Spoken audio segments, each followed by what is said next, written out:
Hi, it's Nishi, and in today's video what I want to talk about is whether or not you actually need to submit a tax return.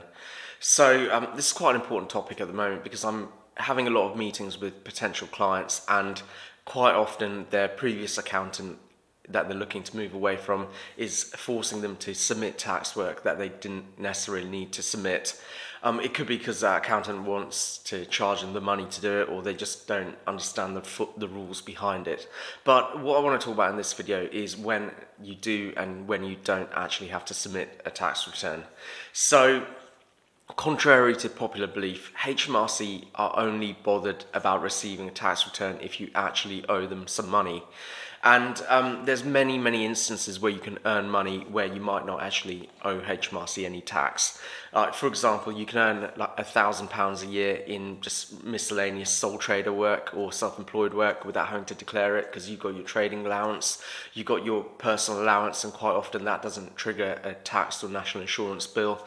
And you've even got capital gains and dividend allowances and allowances for things like interest. So there are many people out there who are earning money but not necessarily incurring a tax bill, and because of that HMRC doesn't necessarily need to know about that money. So quite often one of the challenges to this will be, well, doesn't HMRC have a £3,000 failure to notify penalty? Well, it technically does, but I've never heard of anyone in the history of accounting actually being charged it. And secondly, if you are worried about penalties, you just got to remember one thing. Generally, the penalty for not declaring tax is a percentage of the tax that you didn't declare. What does that mean? Well, if you didn't actually owe anyone any tax, then getting a 30% penalty of that zero amount of tax you owed is still nothing. So the consequences to not submitting a tax return if you don't actually owe any tax are essentially nil, and no one's ever really been charged a £3,000 penalty for not notifying HMRC because it's not effectively enforced. So it's just worth thinking about that. We're coming up to tax return season soon.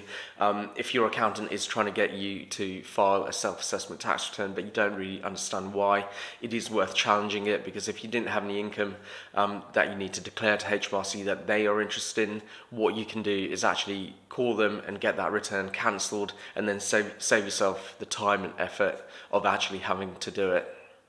Alright, thanks for watching. If you've got any questions about this, just get in touch. Otherwise, I'll see you at the next video.